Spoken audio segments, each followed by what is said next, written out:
This is the lens I would use on every shoot if I could. It makes you want to have it on your camera every time you hit record.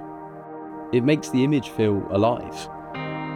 This isn't going to be a review, and more like how this lens has helped me reconnect with why I create.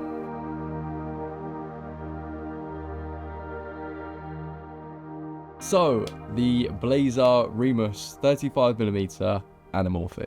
I've used this lens across a few different projects now, and every time I've used it, it brings something new to the image. Not in a technical way, more of a feeling kind of way. Now, I'm not going to sit here and break down the specs or show you test charts or comparisons to other lenses. I want to show you what it's like using this lens on real shoots in real creative situations. So this video is actually the first time I've used the Blazar Remus Anamorphic, and any anamorphic in that case, and it was on this super emotional music video.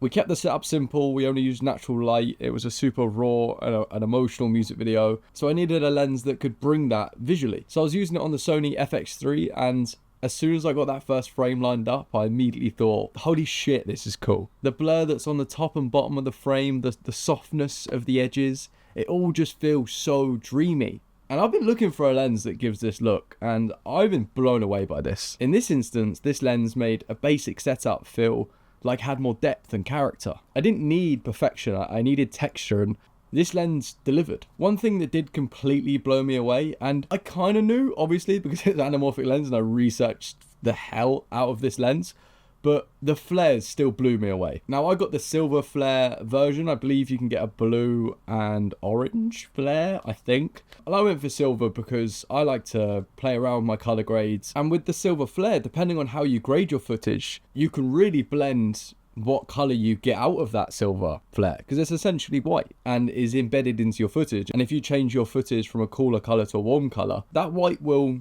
also do that same transition. And it's quite addictive getting a flare come up across the screen. I found myself trying to fit in other light sources to create the flare because it just adds so much to the image. It almost creates like an extra production value, which I love. It's not going to be everyone's taste. Some people think it's distracting, but for someone, this is their first anamorphic, if you can tell. I love it. I want to use it on every occasion I can. You put a little lamp there, get a flare off it, shine it into the sun as they're walking, get a flare on it. Like, I just want the flares, you know?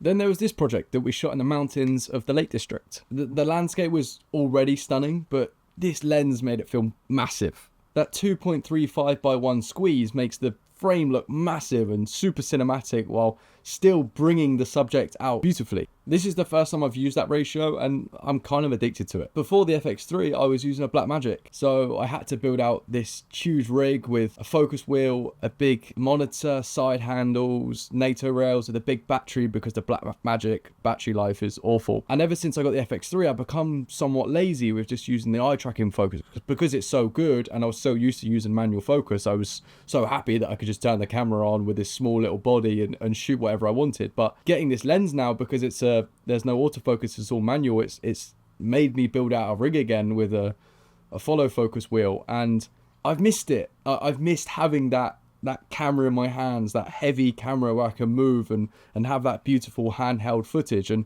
this lens has brought me right back to it. And this lens in that handheld environment just thrives. The lens isn't light, so having a big rig with a big heavy lens on it obviously isn't the most ideal to be lugging around the Lake District, but that kind of on-purpose, messy, handheld look feels great, and it's a style that I definitely gravitate towards.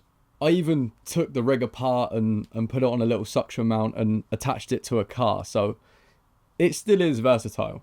The minimum focus distance on this lens is quite long. You can't get particularly close to the camera. I mean, I'm using it right now and you can see the further I get towards, I mean, I'm not even that close. There's probably like that distance between me and the camera, probably a good foot.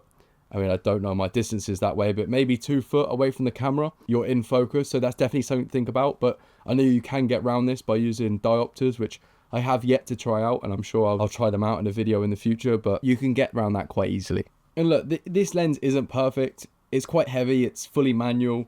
You do really need a solid setup if you're going to move around with it. Anything not centered in the frame gets hit with that classic anamorphic bevel. The edges blur, they bend a little. So if there are any straight lines in the frame, they do bend heavily close to the edge. But honestly, I love that. I don't think you get this lens if you don't want that. It's not something to use on corporate videos or something where you need a full frame and you need the whole 19x20 frame to be filled up. If you're trying to tell a story that has heart and emotion and has a soul, then this is the lens you use. And because the frame is so wide with the blurred edges and the beveled edges, that it actually brings you into the center of the frame without doing anything else. Like, your attention is immediately drawn to the center of the frame, which then means the subject pops out of the image, which just looks great. It looks so good. And you can also technically fix that kind of beveled anamorphic edges in post. You can straighten up the image, but I personally don't do that, because why would you get this lens if you're not going to use all of its quirks and kind of imperfect features? And that's kind of the point. You don't fight with the lens, you work with it. It becomes part of your voice as a filmmaker. And this lens does have a lot of imperfections, but I feel like every video we ever make as filmmakers is imperfect. If I'm shooting something that needs to feel real and emotional and has soul and is creative, then this is the lens I'm using, without question. It's beautiful, and I cannot wait to continue using it. Let me know in the comments if any of you guys are using this lens, or use anamorphics, or are put off by anamorphics, don't like anamorphics, want to use an anamorphic, and let me know, because I'd love to chat about it. But thanks for watching this video, and I'll see you soon.